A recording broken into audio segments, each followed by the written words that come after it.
sabia que muitas pessoas que habitarão o inferno foram bons maridos, bons filhos,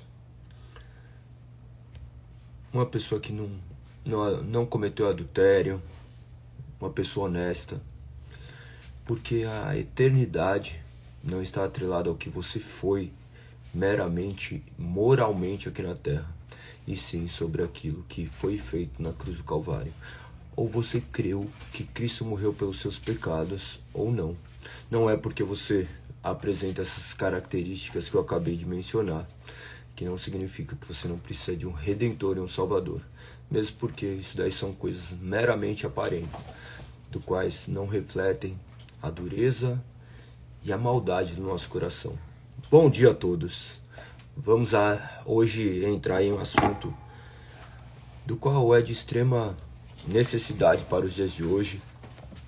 Que vocês possam pegar suas Bíblias, para que mais um dia a gente mergulhe na palavra. Bom dia a todos que estão aí, Edu, Silvia, Gandhi, Carol, que estava sumida, Mari. Vamos à primeira pergunta do dia de hoje. Na verdade, a pergunta de número 9, né? Ou melhor, hoje é o dia 9, a pergunta já é a de número 26. Vamos à leitura. Olha o que diz. Em que você crê quando diz: creio em Deus, Pai Todo-Poderoso, Criador dos céus e da terra? Lembre-se agora, todas as perguntas que nós estamos fazendo são decorrentes da pergunta de número 23, onde traz todas as bases da fé cristã. Pergunta 22, eu vou ler novamente para que vocês possam deixar bem memorizado isso. Em que um cristão deve crer? Em tudo que nos é prometido no Evangelho.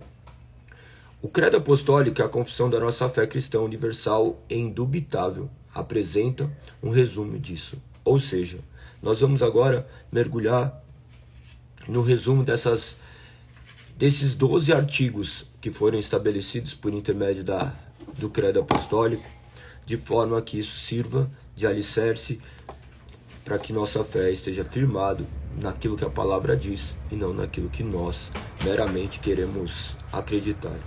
Todo mundo gosta da Bíblia até que ela fala que aquilo que nós gostamos é pecado. Então, que o nome do Senhor seja glorificado por intermédio dessas respostas. Então vamos mais uma vez para essa pergunta. Pergunta de número 26 diz: em que você crê quando diz: crê em Deus Pai Todo-Poderoso, Criador dos céus e da terra? A resposta é: creio que o eterno Pai de nosso Senhor Jesus Cristo criou do nada o céu, a terra e tudo que neles há, e ainda sustenta e governa por seu eterno conselho e providência. Ele é também meu Deus e meu Pai, por causa de seu Filho, Cristo. Nele confio de tal maneira que não duvido que dará tudo que for necessário para o meu corpo e minha alma, e que ele transformará em bem todo o mal que me enviar nessa vida conturbada. Tudo isso ele pode fazer como Deus Todo-Poderoso e quer fazer como Pai fiel. A firme confiança de que Deus é Deus deveria guiar as nossas vidas. Algumas pessoas não creem em um Deus Criador, Redentor e Salvador. E acima de tudo, santificador. Este é um grande problema, né? Mesmo porque o homem acredita que a santificação vem por intermédio da sua livre vontade, da sua livre escolha. Nós não conseguiremos nos santificar sozinhos. A lei aponta justamente para o nosso pecado, mostra o quanto nós somos rebeldes às causas de Deus. No entanto, nós temos a certeza de que Deus escolheu salvar. Este Deus, que é nosso Pai, Senhor, Salvador, que criou tudo do nada, que sustenta e governa para o seu eterno conselho e providência. O que se trata de sustentar e governar? Além dele dele criar, ele provém os meios para que as pessoas se mantenham vivas. Pensa que ninguém nasce antes da hora e morre antes da hora. Tudo já foi planejado e determinado por Deus, de forma que nada acontece fora da sua soberana vontade. Imagina que ele é Deus Criador, autoexistente. Ele é onisciente e onipresente. As características e os atributos de Deus nos remetem a nos curvarmos diante dessa soberania, dessa sua grandeza, da sua majestade. E mesmo sendo filhos desobedientes, mesmo nós pecando contra Ele, contra a sua santidade, Ele escolheu nos salvar. Que você possa compreender que este Deus escolheu entregar o seu Filho, Cristo Jesus, para morrer pelo seu e pelo meu pecado. De maneira que agora nós temos que nos arrepender e crer que Deus escolheu nos salvar. Creia na obra de Cristo Jesus na cruz do Calvário, como nosso substituto penal. O que se trata isso? Imagina que você deveria ser culpado pelos seus pecados. No entanto, um homem 100% homem, 100% Deus, morreu na cruz para satisfazer a ira de Deus. Ele carregou o peso da ira de Deus na sua morte.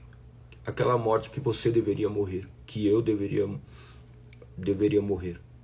É maravilhoso enxergar por esse lado. Agora, não significa que nós somos inocentes, tá? Nós continuaremos sendo culpados. No entanto, agora nós não somos mais condenados.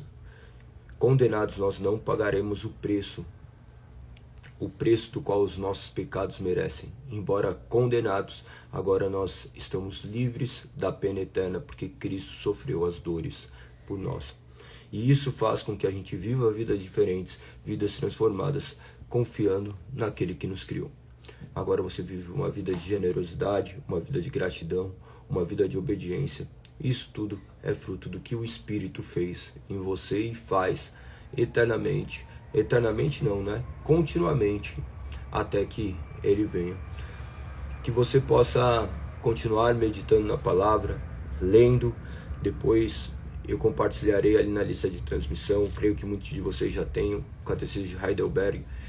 Se você não tem ainda, depois olhe artigo por artigo. Vocês vão verificar todas as referências, esses apontamentos que partem de uma interpretação completamente bíblica para chegar a essas conclusões. Perfeito? Vamos continuar com a nossa leitura. Nós estamos terminando o livro de Reis. Hoje nós estamos no 2 Reis 24 e 25. E depois já vamos entrar em Crônicas. Que vocês possam ser fortalecidos pelo Espírito a continuarem. É muito bom, né? Imagina aqui, ó. Olha aqui. Olha o tanto de coisas que já foram. Me fala, quantos livros você leu esse ano? Sem ser a Bíblia. Sem ser a Bíblia. Quantos livros você já leu esse ano? Coloque aí. Quantos livros você já leu? Você tem o hábito da leitura? Coloque aí. Quantos livros você já leu? Completo, tá? Não vale pegar e abrir o livro e falar que você leu. Quantos livros você já leu? Coloque. Escreva nos comentários. Ó, nós não temos o hábito da leitura. Naturalmente, o homem, ele não quer ler, ele vai buscar tudo aquilo que é mais fácil. Ver vídeo é muito mais fácil, escutar áudio é muito mais fácil, mas ler é muito difícil, porque nós temos que abdicar de outras coisas. O tempo deve ser focado naquilo. Imagina, só um respondeu que leu. As outras pessoas provavelmente não leram.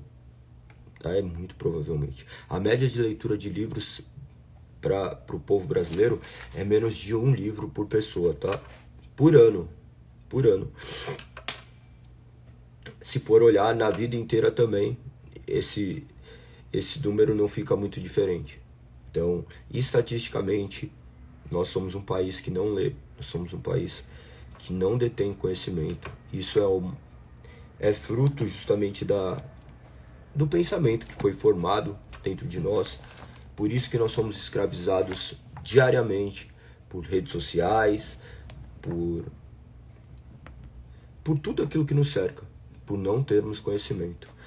Se a ignorância é nossa doença, o conhecimento é a cura. Que você possa ler, que você possa buscar bons livros, mas claro, more na Bíblia, que você leia a palavra de Deus todo ano. Imagina se você lê a Bíblia todo ano, conta como livro, claro que conta, é o livro mais importante do qual nós deveríamos, ou melhor, devemos nos deleitar. Mas toda a verdade de Deus, existem bons livros, existem apontamentos, histórias que devem ser lidas. Então leia e vocês verão o quanto vocês irão evoluir como pessoa, como ser humano, como cristão, que vocês possam meditar nisso e entender que isso é uma necessidade. Se vocês quiserem depois dicas de livros, eu também posso passar, eu já passei para vocês alguns. Constantemente eu leio algum livro, eu estou terminando agora esse daqui, ó. Já tinha terminado qual? Sumiu os livros que estavam aqui. Tinha alguns aqui, sumiram. Mas enfim, eu tinha acabado de ler alguns outros também. Mas esse daqui, Verdades Essenciais da Fé Cristã, de R.C. Sproul. Claro que eu busco ler livros que estão atrelados àquilo que eu tenho vivido. Mas tem muitos livros também que valem a pena ler para desenvolvimento intelectual. Tem um livro que eu quero começar, eu não comecei ainda, porque se eu começo, eu tenho que terminar. Tenho não, né? Mas eu gosto sempre de terminar, é muito raro eu abandonar algum livro. Mas creio que muitos de vocês devem ter já ouvido falar, deve estar aqui, ó. Tá aqui. Eu não comecei ainda porque, por ele não ser teológico,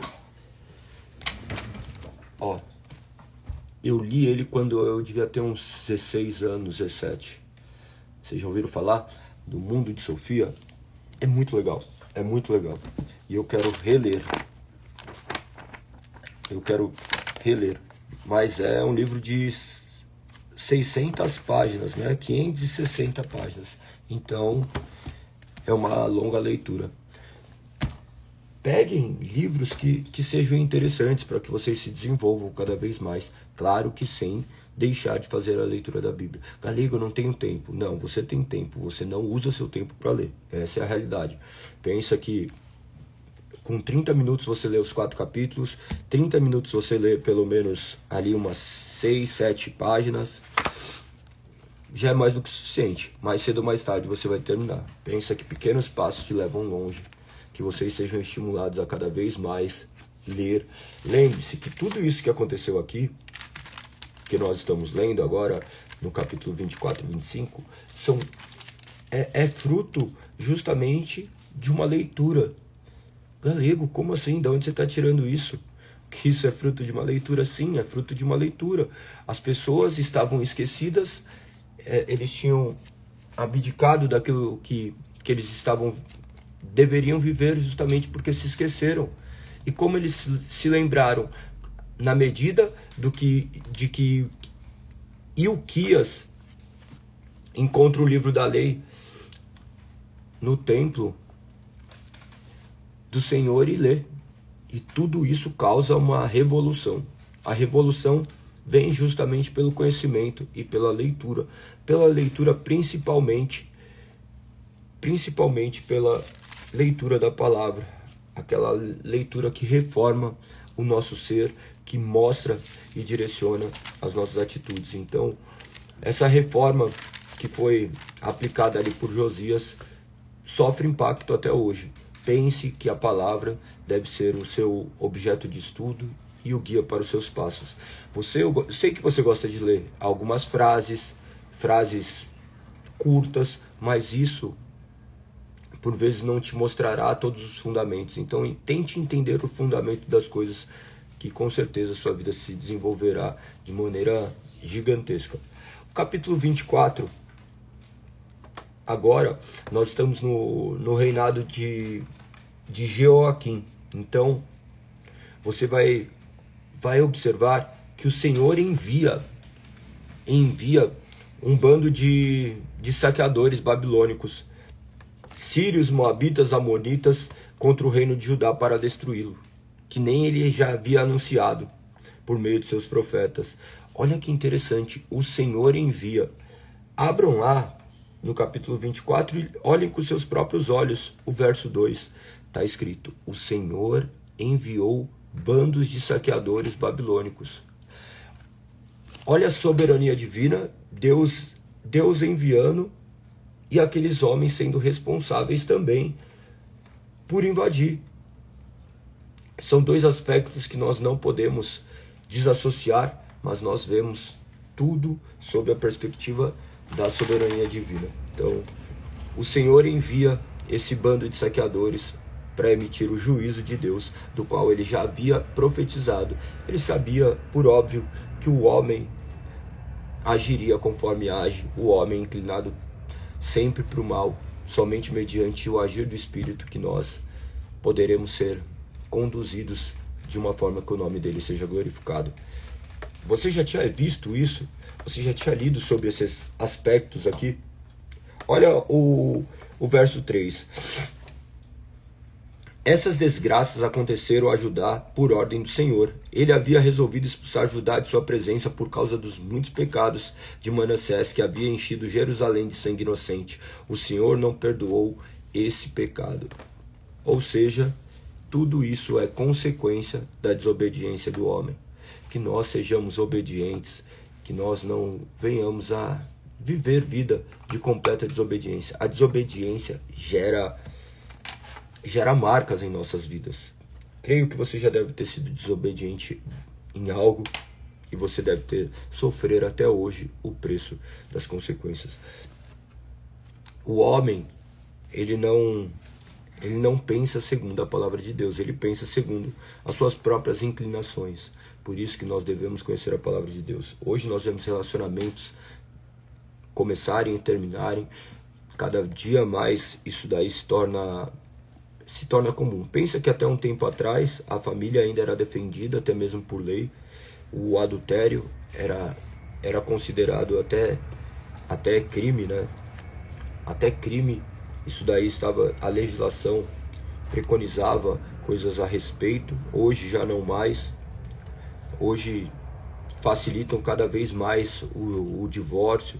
E esses relacionamentos estão causando cada vez mais destruição, seja nas famílias, seja no ambiente ao redor. Filhos que crescem com os pais separados, eles possuem uma série de marcas. Isso é estatisticamente comprovado. Não estou falando que as pessoas devam ficar juntos a qualquer custo, mas não é sobre isso. Mas observe que o fruto do pecado, ele causa destruição. Primeiro, que o ideal seria assim, né? Que as pessoas ficassem juntos, mas elas soubessem porque estão sendo unidas. O fruto do pecado causa destruição. Aqui no caso que nós estamos vendo, nós vamos ver que isso era algo constante. O homem desobedecendo até que Deus emite seu juízo. O juízo de Deus é permitir que nós estejamos vivendo aquilo que nós almejamos. Pensa que se você está vivendo aquilo que você almeja, segundo a sua própria vontade, não a vontade de Deus, isso talvez seja um juízo de Deus na sua vida, de forma que você vai se deliciar nos seus prazeres, mas mais cedo ou mais tarde você haverá de despertar dessa sua alucinação e verá quão profundo abismo você está. É como um alcoólatra que bebe, quando passa, ele fala: nossa, mas eu estou nisso e precisa beber de novo. Fica a vida inteira anestesiado. Como qualquer tipo de prazer do qual nós buscamos, encontramos prazer ali, um alívio, mas que quando passa, vem a dor. No caso aqui, já estava esse eminente juízo, esse juízo que culminou na queda de Jerusalém, 586 a.C., onde o templo é queimado, onde nós vamos ver que o último rei que ali menciona no capítulo 24 era justamente Zedequias. Ele reinou durante 11 anos e também mais uma vez foi mal. Todos esses reis, nós vimos ali, eles falharem naquilo que deveriam fazer. Pensa que aqueles que regiam, eles regiam de maneira completamente humana e falha. Nós temos um rei que guia nossas vidas de maneira sábia e providencial. Então confie que Deus é seu rei, o seu salvador e o seu redentor. Nós não colocamos nossas esperanças nas mãos de homens. Nós esperamos justamente que Deus nos conceda aquilo que é necessário, não apenas para essa vida, mas para a vida além dessa vida. Que você possa depositar a sua confiança única e exclusivamente em Deus. Claro, cumpra, obedeça às leis do seu país, obedeça os seus superiores, os seus governantes, mas acima de tudo, tema ao Senhor, porque Ele há de cumprir todas as suas palavras. Você vai verificar essa queda ali no finalzinho do capítulo 24, no 25 já manifesta como foi efetuado, o templo destruído, o governo de Judá deixando ali para Gedalias, onde ele estava mediando essa relação, termina próximo ao verso 26, onde diz: então todo o povo de Judá, dos mais simples até os mais importantes, bem como os comandantes de exércitos, fugiu para o Egito, com medo do que os babilônios lhe fariam. O homem completamente subjugado a vontade soberana de Deus, Deus enviando o seu juízo àqueles homens, que vocês possam olhar tudo isso com muita atenção e compreender que Deus é soberano, que acima de tudo, Deus há de nos resgatar de nós mesmos. Então, quando você olhar para essas histórias, não olhe aflito, angustiado, mas esperançoso de que o mesmo Deus que tirou o povo do Egito nos tirará dessa vida completamente corrompida, dessa vida miserável que nós levamos aqui. Galego, como você fala vida miserável? Por quê? Nós não temos noção daquilo que nós estamos vivendo. Nossos olhares são olhares meramente materiais. Se olharmos com os olhos espirituais, nós vamos ver o quanto distante nós estamos dos padrões de Deus. Que nós possamos nos voltar para as Sagradas Escrituras, clamar ao Senhor por entendimento e direcionamento, para que possamos viver de maneira que o nome dele seja exaltado e glorificado. Nós vamos entrar agora no livro de Crônicas. Primeiro Crônicas, ele já aborda as questões primordiais ali da linha genealógica. Agora vocês vão ter que ter paciência para ler, tá? Porque são uma série de nomes. Uma série de nomes que eles são de extrema importância para você meditar. Você vai verificar aqui, ele foi escrito pós-exílio, aproximadamente no século V, tá? Então, a razão de não ser exaustiva essa árvore genealógica é porque ele foca meramente no reinado do sul, ali na linhagem de Davi. Prestem bastante atenção quando for ler, vocês vão chegar a determinadas conclusões, claro.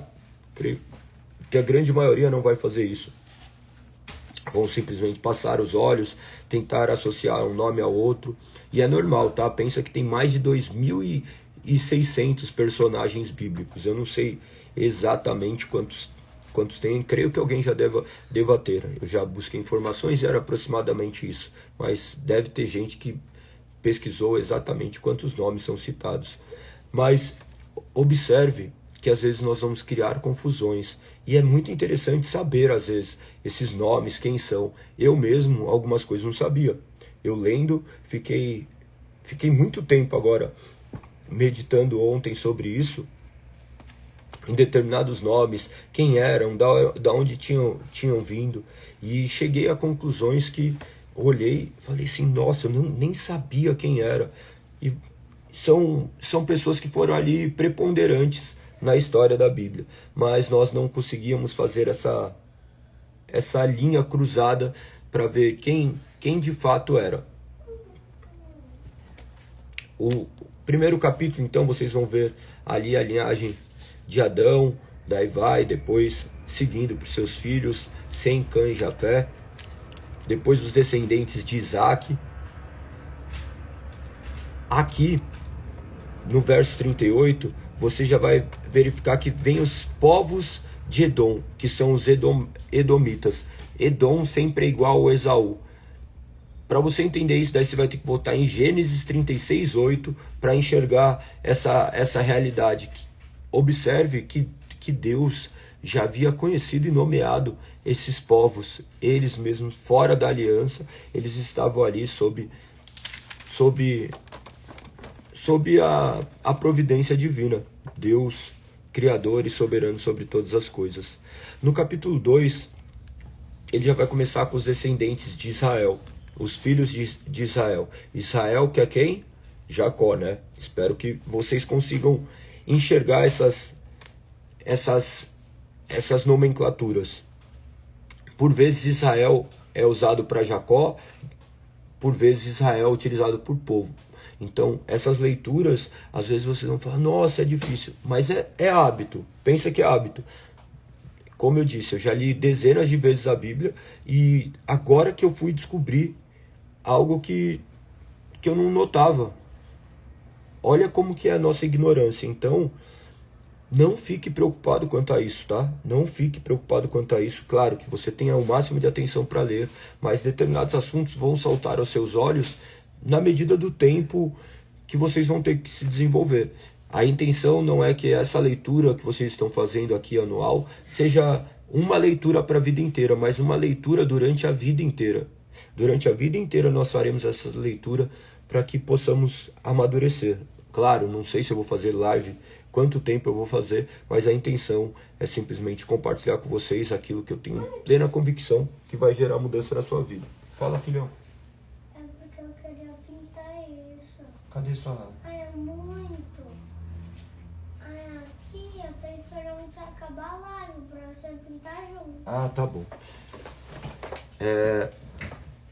Então, tava aqui, o Levizinho já acordou. Vamos aqui a essa linhagem. Vocês vão verificar os descendentes de Judá. Onde que eu fui impactado? Cadê? Aqui, no verso 16. Ou melhor, no 16. Olha o que diz. As irmãs deles se chamavam Zeruia e Abigail. No verso 13, começa o primeiro filho de Jessé. Quem é o pai de Davi? Jessé. Foi Eliabe. O segundo, Abinadab. E o terceiro, Simeia. Eu não tinha escutado ainda o nome dos outros filhos de Jessé. Embora eu já tenha lido várias vezes, eu não tinha isso em memória. Não conseguia me lembrar, falando, nossa, esses daqui são os outros irmãos. Primeiro porque os três são os preponderantes que manifestam ali junto a Saul, quando eles estavam guerreando. Daí tem o nome do quarto, que é Natanael, o quinto Radai, o sexto Ozem, e o sétimo, que era justamente Davi. Daí tem as duas irmãs. As irmãs deles se chamavam Zeruia e Abigail. Os três filhos de Zeruia foram Abissai, Joabe e Asael. Lembra que ele foi um comandante. Se você abrir em 2 Samuel 2,18, cadê? Deixa eu abrir aqui. Daí você vai ter que sair pesquisando algumas coisas. 2 Samuel 2,18. Aqui, 2,18. Ó, diz assim, Joabe, Abissai e Asael, os três filhos de Zeruia, participaram da batalha nesse dia. Asael, que era rápido como uma gazela, começou a perseguir Abner, enfim. Sempre mencionava esses filhos de Zeruia. Para mim, Zeruia era um homem. Eu sequer sabia quem era, porque você vê ali a árvore genealógica mencionando, só que você não vai ver que ele está mencionando que eles eram parentes diretos de Davi. Era o quê? Era sobrinhos, né? Zeruia era a irmã. Então, olha que interessante. Muito interessante isso, né? Então, você vai vendo da onde começa tudo isso. Ver que o outro comandante também, Amasa, também era sobrinho de Davi. E mesmo sendo da linhagem de Davi, eles eram homens cruéis. Vocês viram ali Joabe cometer atitudes completamente repugnantes. Enfim, Aí vocês vão se desenvolver ao longo dessa leitura. Tentem extrair aquilo que é bom. Outro verso que me saltou como fundador de Belém, que é Salma, ali no verso 51. E por assim nós continuaremos a meditar. Leiam. Por alguma razão, Deus deixou muito claro essas linhas genealógicas. Essa questão aqui de Davi também é muito interessante, que eu não mencionei, mas eu acho que é muito válido para vocês. Depois observe no capítulo 2, do verso 9 ao verso 17, que essa linhagem aqui que é mencionada, ela é idêntica a de Mateus 1 e de Ruth 4. Então é muito importante vocês lerem e, na medida do tempo, irem se desenvolvendo quanto a isso.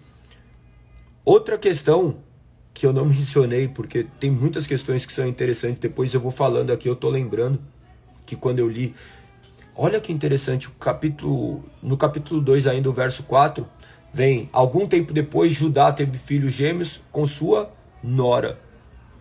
Daí vocês vão observar justamente ali, já como já foi mencionado, como que foi gerado esse filho. Você vai verificar essa árvore genealógica onde não esconde as imperfeições. E é dessa forma, nós somos seres imperfeitos, mas nós servimos um Deus perfeito que escolheu nos salvar. Que Deus possa nos direcionar e nos trazer cada dia mais entendimento. Esses homens que passaram aqui são homens que viveram e existiram e agora refletem a vida deles também em nós. Claro que por providência do Senhor, mas tudo isso deve ser olhado como uma família, uma grande família, do qual culmina num Deus resgatando seus filhos. Então leiam com muita atenção, que vocês mergulhem nas Sagradas Escrituras e que Deus os direcione. Beleza? Tamo junto, amanhã nós estaremos aqui para 4 capítulos novamente, do 3 ao 6, e amanhã será o dia do Catecismo número 10 já. Olha como as coisas vão evoluindo. No dia 10, deixa eu ver quantas perguntas tem no dia 10, só um minuto. No dia 10 nós teremos mais 2 perguntas. Então, meditem. Vou compartilhar ali com vocês também as perguntas, mas eu já mandei para vocês, se vocês possuem ali o Catecismo de maneira integral, leiam. É um lugar seguro para você se refugiar e conhecer cada vez mais a palavra do Senhor. Hoje nós teremos encontro lá na igreja, encontro de homens, de mulheres e de jovens. Cada um fica em um setor da igreja, começa a partir das 20 horas. Chegue no horário, que começamos no horário, Rua Breja Alegre, 138. Se você quiser participar, você está mais do que convidado. É isso, beleza? Tamo junto, um beijo no coração, que Deus ilumine o dia de vocês, que tudo seja feito para a honra e glória do Senhor. Fui!